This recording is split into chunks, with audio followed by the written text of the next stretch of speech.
Hello, my name is Robbie Ventura, and I am your host here at the Velocity Cycling Podcast, where our one goal is to get you to fast faster. There is no one way to have great cycling performance. What works for some of us may not work for others. We really want to expose you to some of the greatest minds in sports performance, and hopefully we can try to figure out what works best for you to meet your goals and to meet your genetic potential. We're going to do one job, and we're going to try to do it the best we can, and that is get you to fast faster.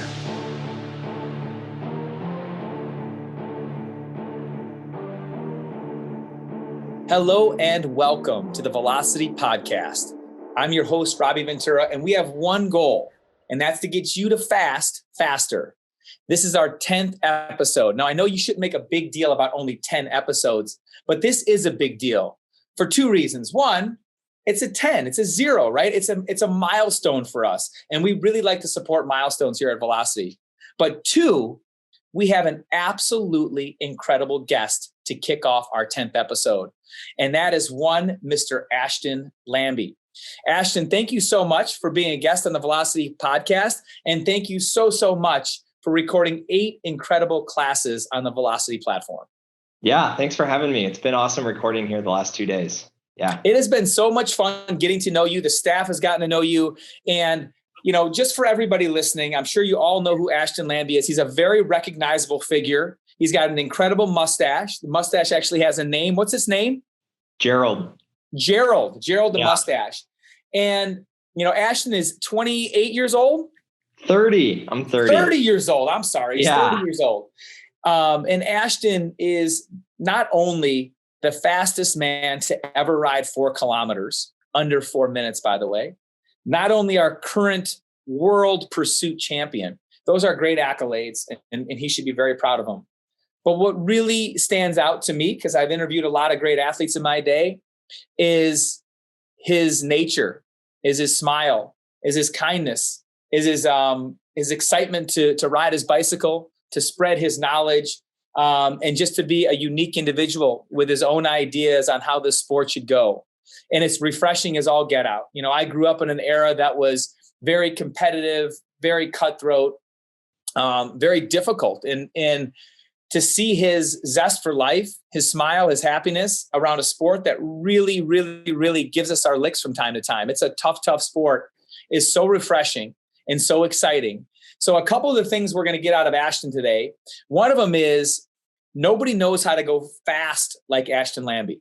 I mean, he's proved that to the world. He's proved that to the world record books. He's incredible. And we're going to teach all of you what he obsessed about when it comes to speed. But the second thing we're going to get out of Ashton, what I'm really excited about, is how he's managed his balance of life, how he's managed to find so much joy in such a difficult sport. So we're going to start with the first one. We're going to start with speed. Now, Ashton, it's not been that long. You won the world championships just a few months back, and you set the world record just a month before that. Yeah. Talk us through when you had that first thought of winning the world championships and when you had that thought of potentially setting the new world pursuit record. Because this isn't the first time you've done it, right? Yeah, correct. So that's this last time was my 4th time breaking the pursuit world record. The first time I did it was in 2018 at the same location at Pan American Championships. So that was starting my 2nd season with the U.S. national team. And we were down there racing, pursuit, team pursuit, and individual pursuit. Those were the only 2 events I really do. And yeah, that was one where some of my previous results had kind of influenced how I thought that was going to go. As I'm sure you guys are familiar with, like there's always that sort of like, okay, where are we at relative to the fitness level? So like, am I peaking for this event? Am I training through this event? Like, how's everything looking? And so for me, my track journey started kind of when I won my first individual pursuit national title in 2017.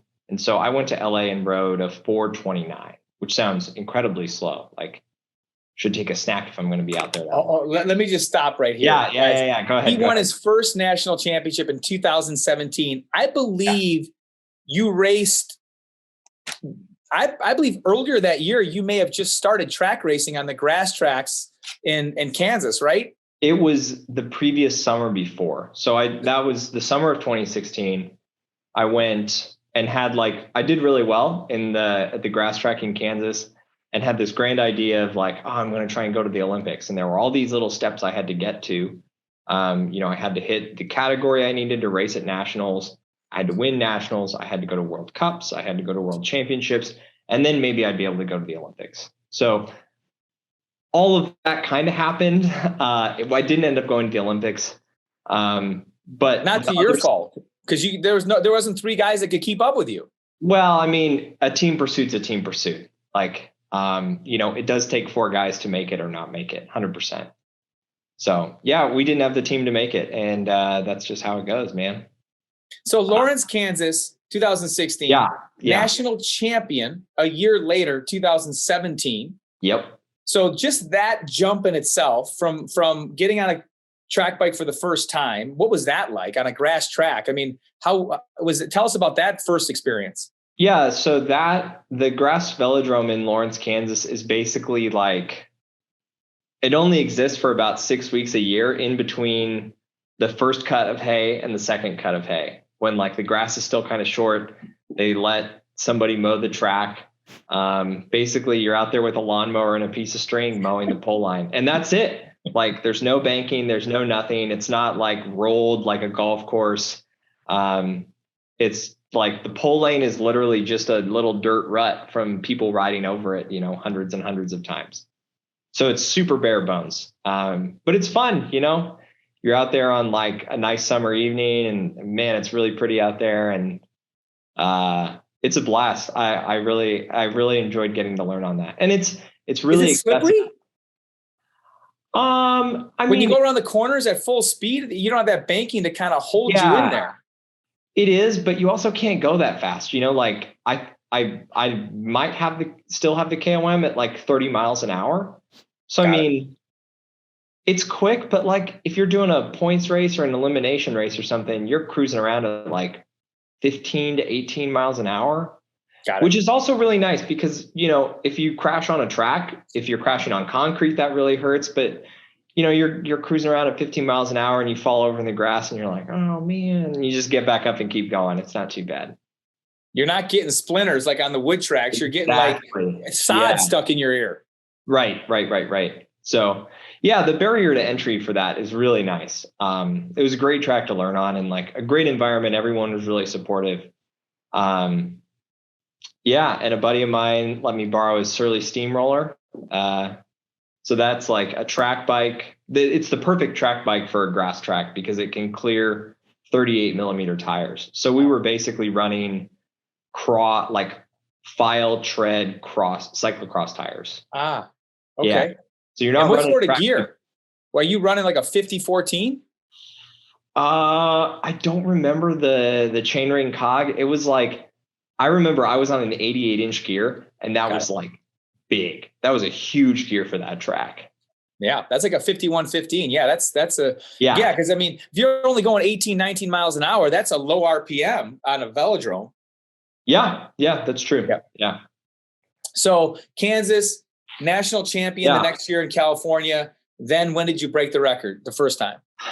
So I broke the record the year after that. And that was kind of where I was leading with that, was that, I peaked for my first national championship and rode a 429. And then the next year I was training through it because I really wanted to do well in Aguascalientes. I'd gotten 5th, I think, the year before at Pan American Championships for my first Pan American Championships. And I was like, man, I really think I could win this. I want to give it a good go. There's some really good Canadian riders. And I think I did like a 420 or something. So I was like, man, I did a 420 while I was training through it. So, basically I had one day off to sort of freshen up for that event. And then to just throw out a 420, I was like, oh man, that's pretty good. you could sort of round, there's enough rounding errors in the math of like, what am I going to do if I peak for an event? What am I going to do at altitude? That, in the back of my mind, and I'd talk to my coach and I was like, man, there's like a 20% chance I could break the world record. Like it was at 4:10 at the time. And I was like, man, like if I had a good day, maybe a taper gives me another 3 to 4 seconds and altitude gives me, another 5 to 6 seconds, like hypothetically it could happen. But it was just such an unknown. This was like, I'd raced maybe 10 individual pursuits. But I put it out there, rode the splits that I needed to, and it happened. And that was huge. So after that, I spent a lot of time racing and training with the British trade team Who Boat Bike, which has been a huge innovative force in track cycling. I learned a ton with them about like watts per CDA, different techniques, different strength training techniques. I'd worked with a strength training coach, Chris Delasega at Athletic Strength Institute, for a few years at that point. And then the sub 4 thing really became, in my mind, a possibility after I got second at Berlin World Championships in 2020. So that was one of the last track races we did before COVID started shutting all the racing down. And it was one where I think a lot of people missed the result because it was like, oh, I got silver to Filippo Ganna, who had also broken the world record.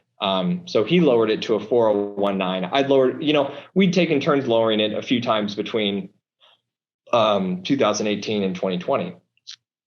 And the big result for me, like, that was my first world championship medal, but I also rode a sea level 4:03. So my previous PB before I went there was a 4:05 in Bolivia. So massive altitude gains. And then after Bolivia, the rest of that season played out. We didn't make it. We knew at that point that we weren't going to make it to the Olympics. And so I was like, okay, work through all the emotions associated with that. And then it was like, oh, well, I can spend the rest of the season just training for IP. So a slightly different training. It's still a 4K event, but the training for an individual pursuit is slightly different from training for a team pursuit. And so that was kind of a proof of concept for me of like, okay, well, if I'm just training for individual pursuit, this is the kind of time I can do, which is awesome. So, a sea level 4:03, I was like, oh, well, if I can get to Mexico, like that's looking pretty good for a sub 4. Wow. That was awesome. So, yeah. And I just want to give some people some perspective here. Track racing, if you're not a track racer, the pursuit is 4 kilometers long. You start from a standing start and you accelerate a really big gear as quickly as you can out of the seat for the first, quarter, half a lap. And then you settle into this really aerodynamic position and it's just you against the clock. And you go as fast as you can for 4 kilometers, staying as aero as you can, as low on the track as you can. And your time after that 4K is your time. Yep. Filippo Ganna, as you may know, more than Ashton Lambie, is a European pro on the Ineos team that's, won countless stages in big races. I think he's had the pink jersey in the Giro for winning the time trial, maybe even. And he's just an absolute juggernaut Italian superstar. Kind of like Boardman was back in the day when the hour record was happening. Mm-hmm. And now he's got this American, Ashton Lambie, who is, I'm just going to make a crazy parallel. Don't take anything more than Graham O'Brien, comes out of nowhere. You're not the first person to say that. Yeah. I'm not okay. Graham O'Brien has his own world and own life and own individual. Ashton's definitely his own individual, but he's a fairly unknown person that said, hey, I'm just going to go break the world record in the hour. Yeah. And he went and did it. And he beat this juggernaut, Chris Boardman, with all this funding, all this training, all this tech behind him. Yeah. And they kind of bounced back and forth for a few years, going back and forth, kind of like Ganna and Lambie over these last, I'd say a year and a half. But the real interesting thing about this is he was on a grass track in 2017. Filippo Ganna is a ridiculous athlete, but this guy's probably been since youth trained and perfected and schooled and had opportunities until he's where he's at today. It's just a real different path to get to the exact same result, which is going back and forth, breaking the world record, which to me is one of the coolest stories cycling has had in the last 20 years. It's just now starting to come to the forefront because COVID basically squashed cycling during this really cool rivalry, just before and just after it. So to me, this is about as pure as cycling gets, the 4-kilometer pursuit. Very similar bicycles, one gear, no shifting, one track, granted, no external factors, things, but they both compete at the World Championships on the same track. And it's just mano-a-mano, who can go faster. Yeah. And not only did Ashton break the world record at Aguas Calientes, and we'll talk a little bit about that in a second, but he also beat him in the World Championships, I believe a month later. Thereabouts, yeah. They're about a month later. Yeah. And which to me, you're talking about one of the greatest, most powerful track riders to ever set foot on a velodrome. He almost every single Pro Tour time trial, he wins or gets second, multi-world 100%. champion. Yeah. And Ashton Lambie in 2017 was on the grass tracks in Kansas, and he took on this juggernaut. I don't want to say it's David and Goliath, but it is kind of like David and Goliath. And he came home with the world championship stripes on his back. And talk about that moment, what that meant to you, and that rivalry that's starting to brew up. Yeah, I mean, it was unexpected to not have him in the gold medal final with me. So I raced another Italian rider, Jonathan Milan, super young guy, at the World Championships this year or last year in Roubaix. But it was one of those where, so the way individual pursuit works, you have a qualifying round in the morning. And so they usually start you 2 up. So 2 people on the track. And you have to complete that one for time, even if you catch the guy in front of you, which is technically like how the individual pursuit is supposed to work. You're chasing each rider is chasing the other one, and you're pursuing the other person. So if you're in a final where it's like you're racing for a medal and you catch the other rider, the race is over. You don't have to finish the 4K.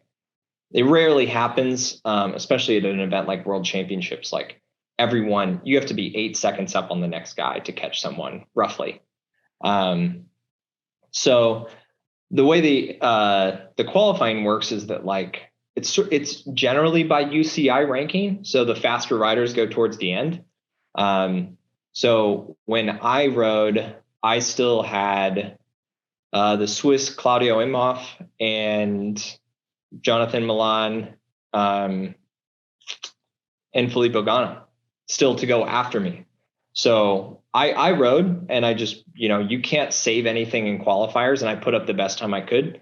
And I had a pretty good catch with the German rider in front of me. So that means like, as I was finishing the last kilometer, I could see him and I was starting to come up on him, but I didn't have to like swing up around him, but it gave me a little bit of draft, which just happens sometimes. So I knew that like that would be advantageous to my seeding spot, but not necessarily a huge boost in the final, because whoever was going in the final was going to be going way faster than that guy.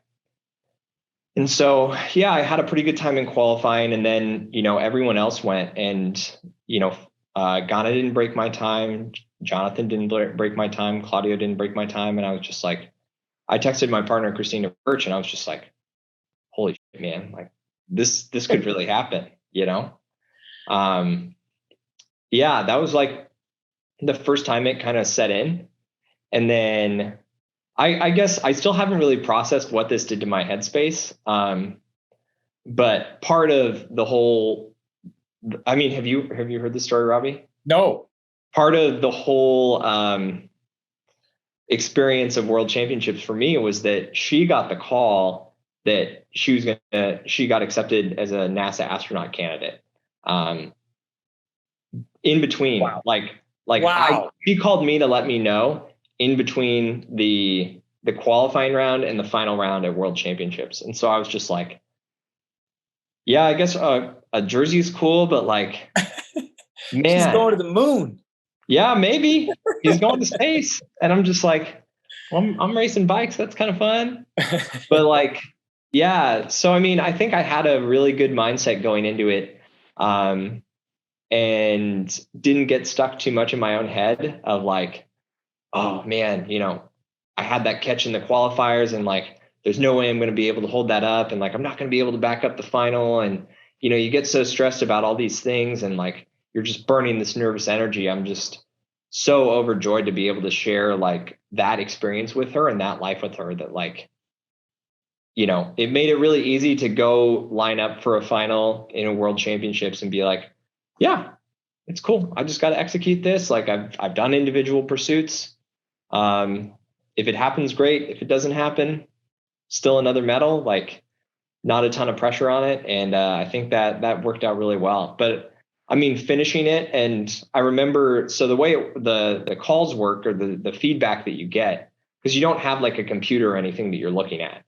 So the only way your speed is a coach standing right past the start finish line yelling times at you. So like my target pace was roughly like 14.7 seconds a lap. And so it sounds crazy, but you can feel the difference between like a 14.7 second lap and a 14.9 second lap.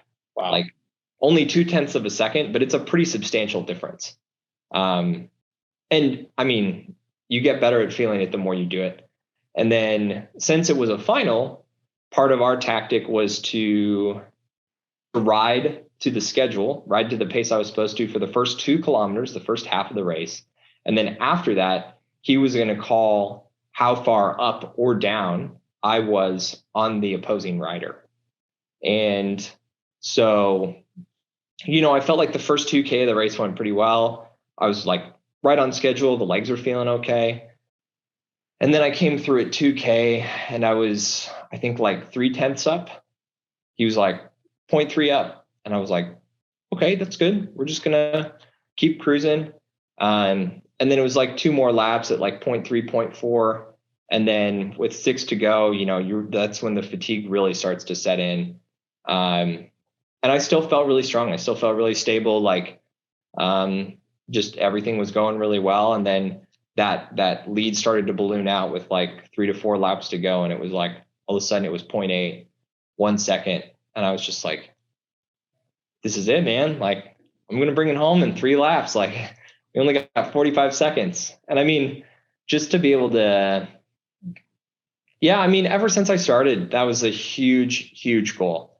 And so to be able to back up the world record, admittedly, I did have to go to altitude and put up that time there, but to be able to back it up with a world championship against the best in the world, like, felt good, man. It was huge. Just a lifelong goal. What a story. And just to give, again, some more perspective here, Ashton, the gear that these guys ride, first off, they're held by a machine that holds their bicycle still, right? And the machine releases, and then Ashton has to get a gear. I believe he rode a 64.15 for the world record. That's right. And then I geared up. I geared up for world championships. I went to a 65. 64 or 65.15. And that sounds kind of strange to you road cyclists and gravel cyclists. Think about it as a 50-11. It's a similar gear to a 50-11, which is a huge gear. If you think about it, most of the time we don't spend any time in our 11s when we're riding our bicycles, unless we're going downhill. 11 sounds way worse than 65.15. No, I know you're right, but man, like cruising around in a 50-11 just sounds brutal. How about getting a 50-11 started from a dead stop? That sounds brutal. Yeah. So basically what he does is he uses every ounce of energy in his body, his arms, his shoulder, his back, his legs, everything he has to get it up to speed. Then they basically ride around at 40 miles an hour. I mean, the average speed for a 4-minute 4K is 37.3 miles an hour. That's the average speed. You got to figure he's starting from 0.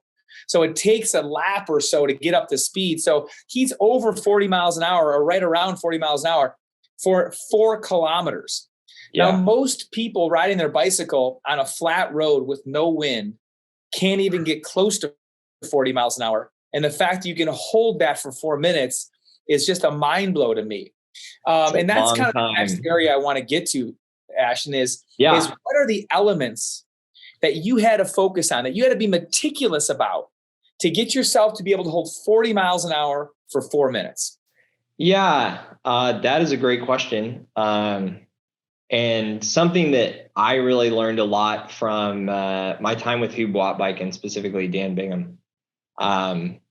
There's really two ways to look at the individual pursuit, or like what goes into speed. And you can look at power in and you can look at power out. So power in would be your training, your nutrition, your strength work, being stable on the bike, just putting power into the pedals, like having stiff shoes, like stuff like that. Anything to maximize your energy into the bike. So part of that is like doing a lot of gym work, doing all the specific training I needed to do, fueling properly. Really the gym work was probably the biggest part. Having that stable platform that your legs are pushing off of and eliminating those power leaks is huge. And then the other half of that equation is power out. So the power that's coming out from the pedals and crank, all of it needs to go to propel you forward. And so eliminating anything that doesn't do that, the biggest thing is drag. So drag is, because frontal area is an area, it's squared. Drag increases exponentially as you go faster. So you don't have to put out that much more power to go from 12 to 15 miles an hour, but you have to put out a shitload of power to go from 35 to 38 miles an hour. It's a huge difference.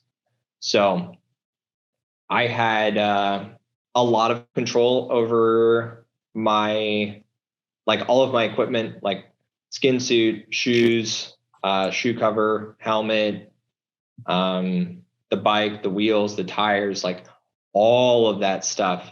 I was lucky enough to be able to have sponsors that I worked with, and companies that I worked with to develop some of that stuff and test some of that stuff, and good testing protocols to get that stuff dialed in and just be as fast as possible. Now, when you talk about weight work and intervals, just give us an idea of some of the key things that you did that gave you that solid structure, that gave you the power necessary to get there. And then I want to talk about some of the things on the power outside. Like, what things did you discover that you said, oh, wow, I can save this on drag, or I can save this if I just, put this kind of helmet on, and like, walk us through that process, because you just don't break the world record by guessing at things and just kind of like having people give you free stuff. Right. Yeah. So the gym work, I feel like squats get a lot of hype. Everybody wants to do big squats. Yep. I think in cycling specifically, one of the most underrated lifts is deadlifts. Like, trap deadlifts are good, but man, like, if you can pull some serious weight in a deadlift, like, you're going to go faster on a bike, because love it. That is the same. It is almost to a T, the same body motion you have when you start a big gear. You're pulling up with your hands. And if you do a deadlift properly, you're not just pulling the bar off the ground, you're pushing the ground away from you, which is exactly what you do into the pedals on a start. And you're also driving your hips forward to bring that bar up. So it's that triple extension, and it's that feeling of like pushing the ground away with your feet, pulling up on the bar, and driving those hips forward. And it's just it's that full body stability, because you can work on all that stuff separately. But like, if your body doesn't know how to generate that amount of force at the same time and consecutively, like head to toe, you're not going to be able to put it all together on the bike. So I think do deadlifts. I think a lot of people are also really scared to lift heavy. Like, I people think they're just going to get ripped, or they're like, oh, I don't want to put on muscle mass. Like, dude, if it was that easy to put on muscle mass, like I'd be yoked, and I'm not. Like, it's hard. It's super hard to get huge. Yep. Like, you're not going to go to the gym and pull a set of 5x5 deadlifts and just magically like get 5 kilos of muscle. Like, it's super hard. Yep. But you are going to get that neurological drive to push down on those pedals really hard. And your body doesn't know the difference. This is something I really learned from my strength coach, was like, if you, cause I would go do like heavy squats and heavy deadlifts, probably 1 or 2 days out from competition, pretty consistently.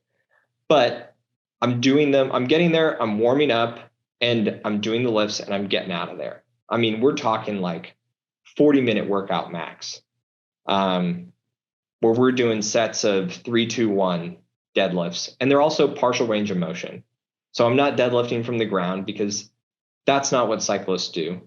That's not the specificity of like an on the bike start. I'm doing rack pull deadlifts, and same with inertia squats. I'm starting with the bar on the pins, maybe getting that knee angle the same it would be for on the bike. And I'm practicing driving up, because that's what we do on the bike. And your body doesn't know whether you're pulling a barbell from the rack or whether you're pulling the handlebars to do a standing start. Like, it's all the same thing. Yep. So I think those are the two big things you can do. Yeah. For gym work. Those, I mean, I love that. I am of the exact same mindset that you have to lift heavy. You have to teach your muscles to work together to produce force. And if you can do that, it's not only going to help in the start of a pursuit, it's also going to help in the last 20 miles of Dirty Kansas when 100%. your muscles are fatiguing. So love that huge pro tip. Deadlift, squat, heavyweight, be safe. Work up to it, of course. Have some, have the right eyes looking at you. You have to have good form. You saw how important his form was. He talked about form, partial. So like he really focused on that, because he knows if he gets hurt, the whole thing's goodbye.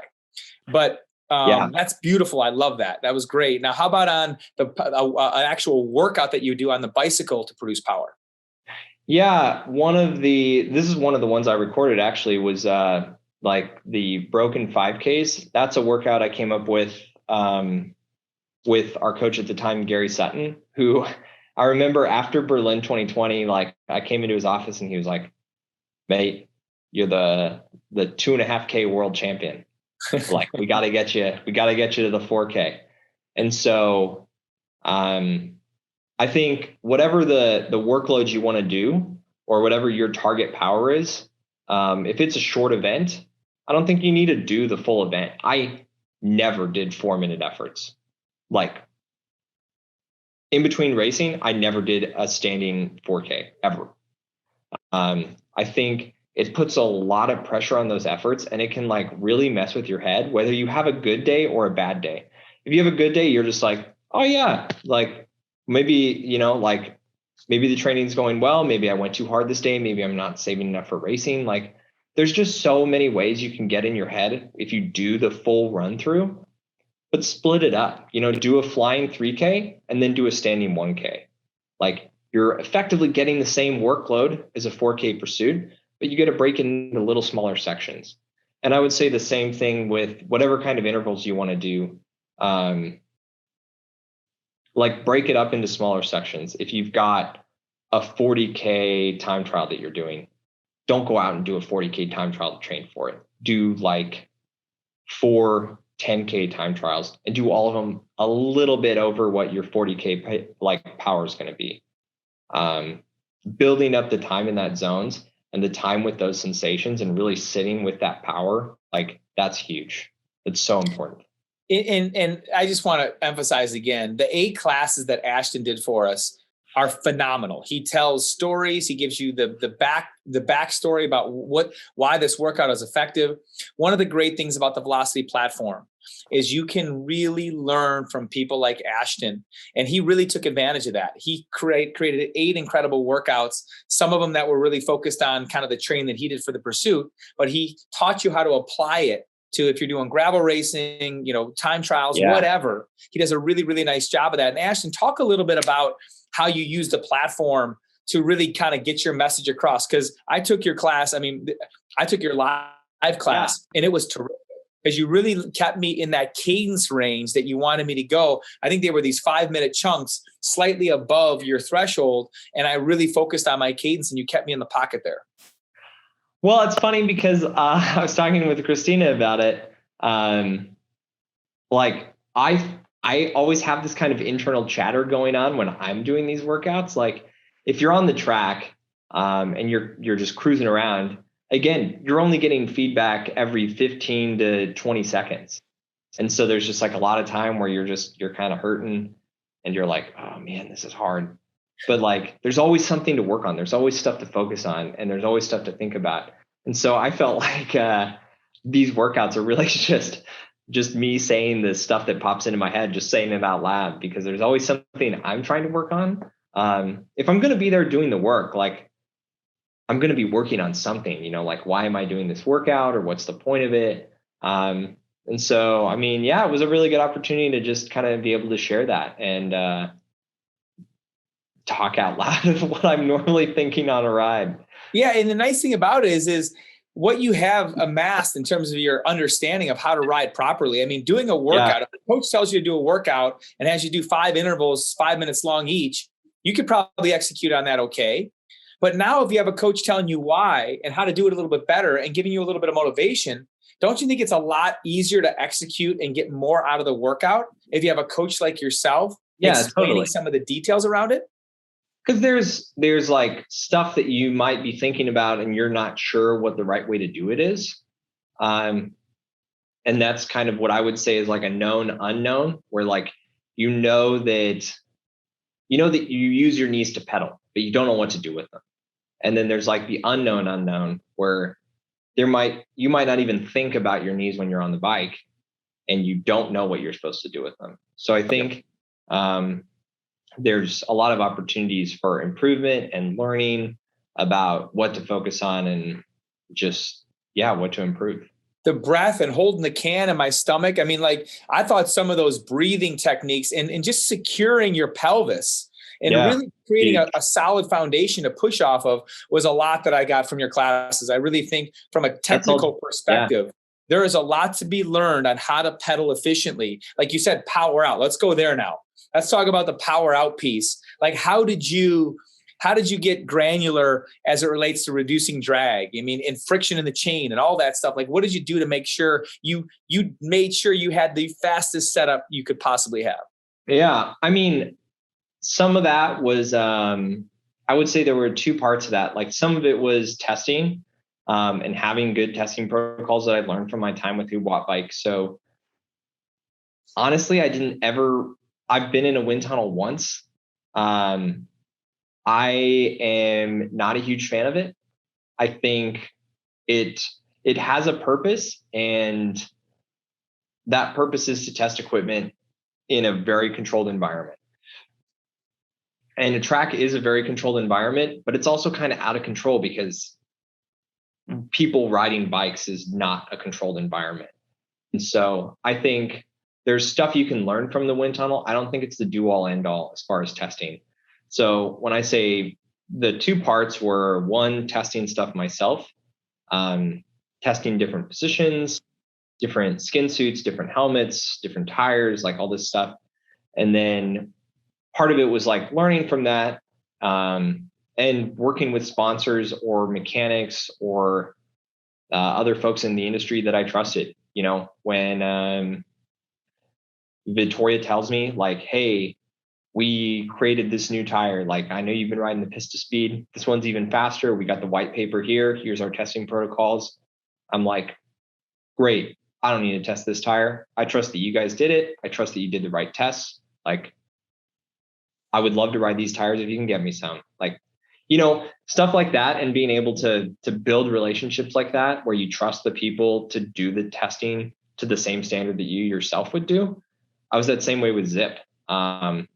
That was a big change for me, was to get the new Argon that uses Zip discs, and to ride those down in Mexico and Berlin was huge. And, Zip sent me over all the data. They sent me over all the white papers that they did. And I was like, man, this adds up. Like, I'm super excited to get on these wheels. And they've got, a proprietary wheel and front end for that bike that's super, super narrow, and it's super, super fast. And it's a little bit different from what everyone else is doing. But it's one where I trusted them, and I trusted the testing and the data that they provided. And I knew enough from my own testing experience to be able to like analyze that with a little bit of a critical eye and not just blindly buy into it.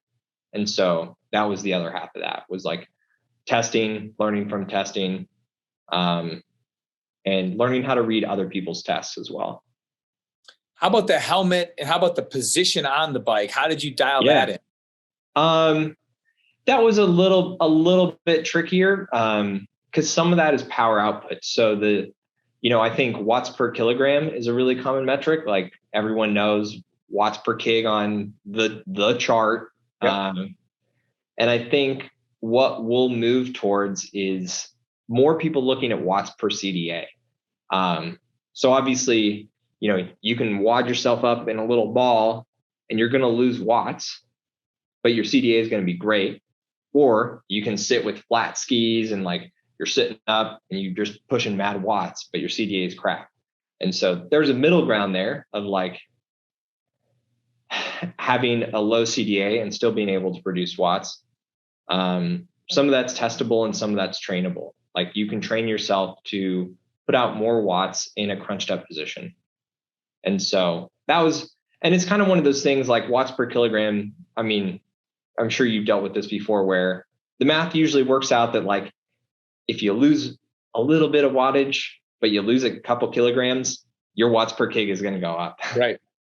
And watts per CDA is the same thing. If you lose a little bit of watts, but you get more aero, your watts per CDA is going to go up. So just crumple me up, especially at 40 miles an hour. 100%. It's huge. Drag. When you're going up a climb, it doesn't really matter, but yeah, I mean, that was my whole point, is that CDA is so critical at the speeds you're going that like even the slightest. Yeah. I mean, so we tested different helmets in different positions. Like one of the things I learned was that there wasn't necessarily a fastest helmet. Like that's kind of a red flag for me now. If someone's like, oh yeah, we got the fastest helmet on the market. It's like, no, you don't. Like, different helmets are different helmets are faster or slower for different people in different positions. I feel like that's becoming a little bit more accepted. And like same thing with skin suits and socks to some extent. But I think getting that position dialed, learning how to put power out in that position. So training in that position, I got an adapter to run my track bike on a tax. And that made a huge difference, like being able to spend time in that position, putting out the pursuit power I needed. And then, just tailoring everything else I could to that position. So not just getting the fastest skin suit, but getting the fastest skin suit in that position at that speed at 60 k's an hour. Awesome. Love it. So I think the big takeaway there is, we focus so darn much on, and this just isn't for the pursuit. This is even sitting in a Peloton. CDA plays a humongous role. Huge. I mean, I think the takeaway that hopefully everybody understands in this one is CDA is enormous, and anything you can do to reduce it is a tremendous savings. Whether it's you're going the same pace at significantly lower power outputs, or you're able to achieve significantly higher speeds at the same power outputs. But either way, I think having that in your brain all the time, and it's not just equipment, it's just how you present yourself to the wind. Like Ashton can feel that drag. He understands when something is out of alignment or he can be faster. And that's something he's worked on and he's crafted. You can work on that exact same skill as well by just practicing getting smaller, practicing going a little faster, using your power meter, making small changes and seeing the speed change a little bit at the same power output. Those are things that you should be cognizant of almost all the time, as much as you're cognizant of power to weight. Yeah, absolutely. Great. Before we go any further, I'm just going to ask two quick questions. One is, what turned you to track? I mean, I know you've done dirty cans before, had some success in some endurance races. What got you crossed over to the track and you kind of found your wheelhouse? And then secondly, I just want to make a mention. You mentioned Christina a couple times. Christina is Ashton's partner. She was also, I believe, a world champion in the women's team pursuit, or a national champion. Multi-time national champion and Olympic long team member. Yeah. Multinational team champion, Olympic long team member, which is incredible, because that is just an incredible accomplishment on its own, but ultimately was selected to be one of our nation's astronauts over the last 12 months. I think it's one of 2 positions they opened up recently, right? Is that it? Or no, they actually selected a new class. So she's one of 12. One of 12 astronauts. Now, how many people are in a class? I mean, how many people are in the, I mean, that's out of a lot of people, a lot of candidates. I mean, 12,000 people applied. 12,000 people. Yeah. And she was one of 12 selected. And she is a national cycling. For me, I can't be more proud of a cyclist becoming an astronaut, just for our sport in general. Yeah. How cool is that? So cool. Yeah. I mean, that is a special thing. You win the world championship. She gets one of 12 spots out of 12,000 to be an astronaut. What a month you guys, what a day you guys had. Yeah, it was a day. We put it on the calendar. I don't know what we're going to do. We're not going to be able to top it for sure. I don't think anybody's going to be able to top that day. But how did you get involved in track racing? And you were doing dirty cans and some longer stuff. Yeah, I mean, I raced ultra distance like all through college and for a few years living down in Kansas. I was like, I've always been a pretty stocky guy. Like I just carry muscle pretty easily. I've never really been, as wiry as a lot of those other ultra distance guys. And so I was always kind of in the back of my mind wondering like, oh, well, maybe there's something that's like a little bit more power oriented that I could do better at. And then I also remember it was Dirty Cans at the time, but Unbound like 2016 when I started on the grass track. It was I did the full season, full base season, and I tapered for this event, spent 6 months training for it. I was like, man, I'm going to do really well. And it rained the night before and I broke my hanger like 5 miles in. And I was just like, that's 6 months, just like down the drain. What the hell? And so I was like, man, it'd be really nice to get into something where like the external variables are a little bit more controlled. And so, that led me to track, because you can peak and taper for an entire season, and it's going to happen. Like the event's going to go off, you're going to get it or you're not. Now, do you miss, so obviously your physiology was a big part of it, right? You're significantly more fast twitch muscle fiber in nature. To go that fast for that long, you have to have really good glycolytic capabilities. And obviously long distance endurance events don't, lend itself to that type of body style. So great job for you figuring out what type of athlete you were naturally gifted with and kind of finding that lane, but also keeping it in the same realm, which is cycling. Which most people don't figure that out. You know what I mean? They keep doing something out of a passion play, and you did a nice job pivoting. Yeah. Which is, I mean, doing something because you're passionate about it is not a bad reason to do it. Absolutely. Like whether you're good at it or not, you should do it if you're passionate about it. Now wait a second. So now you're going back. So you're doing the Lifetime Fitness thing. Yeah. You're going to take this explosive 40 mile an hour, like absolute rocket ship, and you're going to try to extend it out now to 200 miles. How are you going to do that? And are you excited about it? And tell us about this new adventure. Yeah. So I was lucky enough to get selected for the Lifetime Grand Prix. And I'm doing a full gravel calendar this year. So no track racing. Just going to go back to my roots and focus on gravel and other adventures and, some of the big stuff like the Grand Prix series, and then also some of the smaller stuff. Like, I'm doing some local races around Texas. Got some other big adventure rides planned around Texas that I'm pretty excited about. And I'm sure, other opportunities kind of pop up throughout the year. Like I just got back from doing the rock cobbler. That wasn't one that was on my radar a few months ago, but the opportunity popped up and it sounded fun, and it sure was. And so, I mean, the training's been good. Like it's been really fun. To get back and do those like really long adventure rides. Like I just love just exploring on a bike all day. And so part of that has been, we moved to Houston, because that's where the Johnson Space Center is for Christina's work. And it's the first time I've ever lived in a big city. So I've been absolutely loving just like, oh, I'm just gonna just ride through town like all day. And it's nice because obviously it's great weather. It's very far south. So we can ride outside almost all the time. And yeah, I mean, there's just so many roads to explore and so many cool places to check out. I've been loving it. Yeah. Well, I think it's so cool that you can just say, you know what, I'm the world champion at the 4K, world record holder. And now, you know what, I'm going to do 200-mile Dirty Kansas, because I just think it's the cool thing to do. And that kind of brings me to my last component here, that I personally really want to learn this, because if anybody has been watching this podcast or even listening to it, they will understand very quickly how authentic you are as a person, how unique, how happy, how easy you are to talk to, but also just how kind and gentle of a person you are.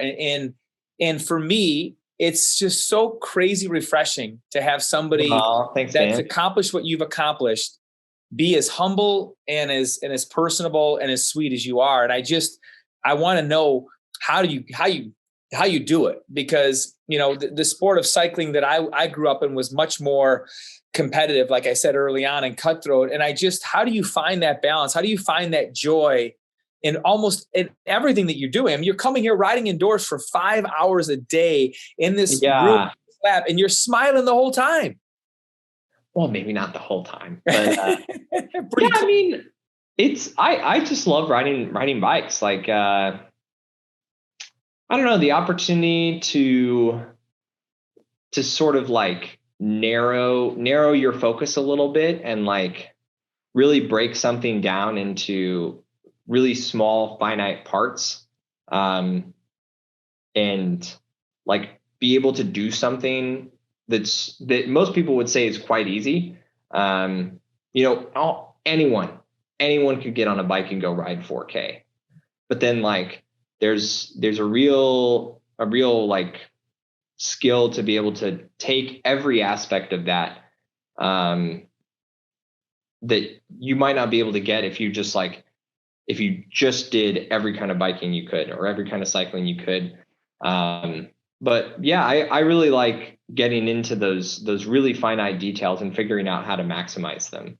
And that's something I've always just really enjoyed, is like kind of taking a relatively simple task and like making it the absolute best I can do, or like seeing what other parts might not be inherently difficult when you first start, but then as you like become a little bit more adept at it, you learn maybe what you didn't know about aerodynamics or gym. Like, how does gym factor into riding 4K?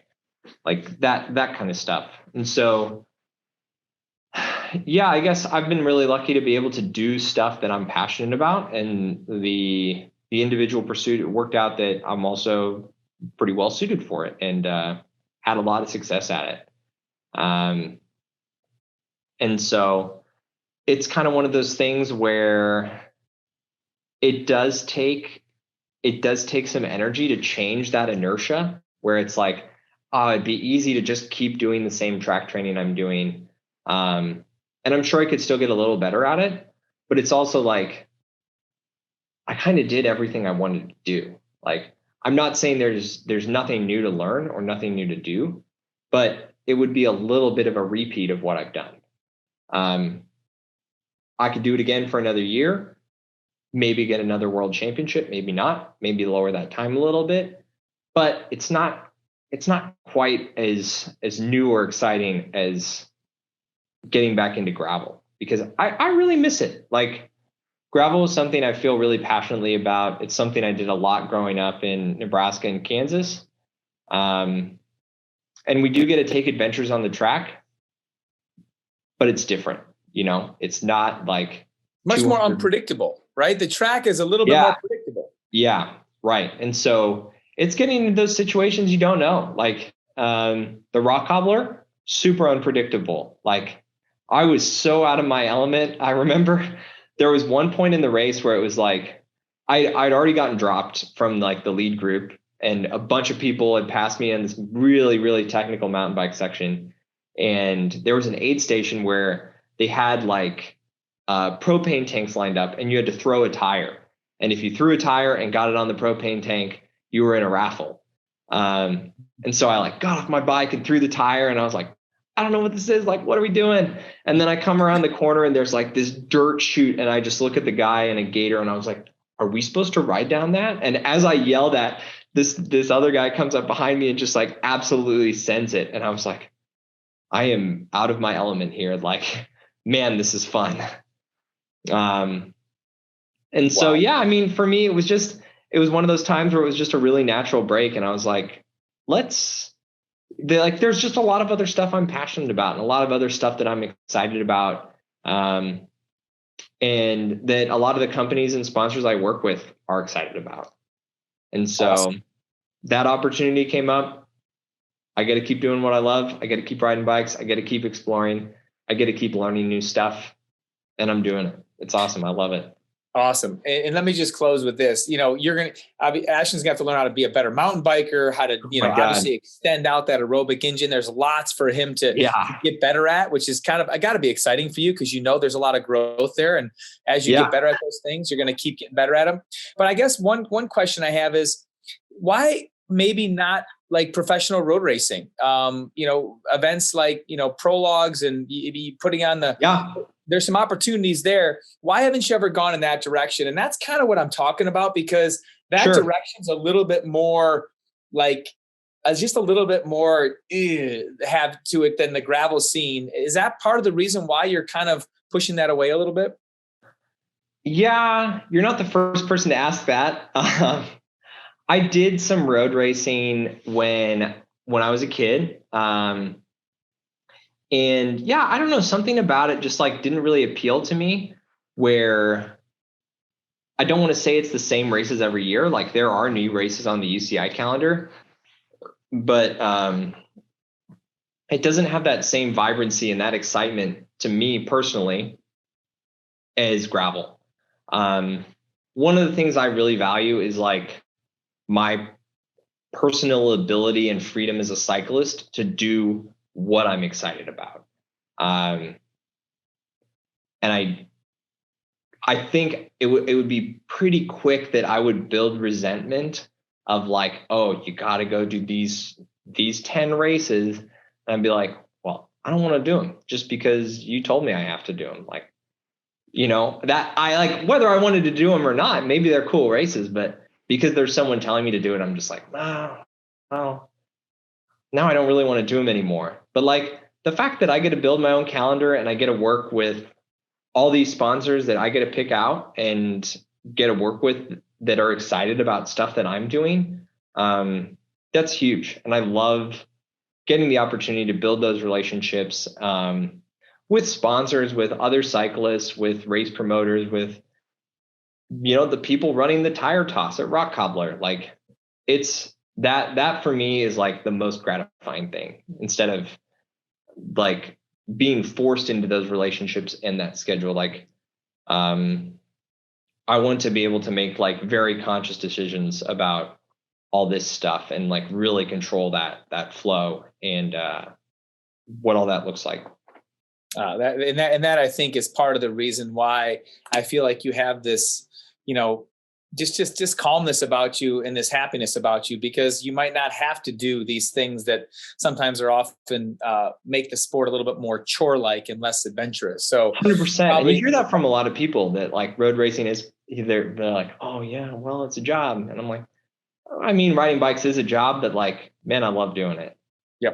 Yep. Yeah. The only thing I miss about racing sometimes is just the time with the guys. You know what I mean? Just that time, those relationships, that fun at training camp, that fun at these races, the excitement of kind of coming together before, during, and after a big race. But the actual racing itself is something that probably, I'm okay with just, doing these fun gravel events and spending time with. It's super fun. Yeah. So Ashton, thank you again. Thank you again for all the great, the absolute great pro tips that you gave us during this podcast.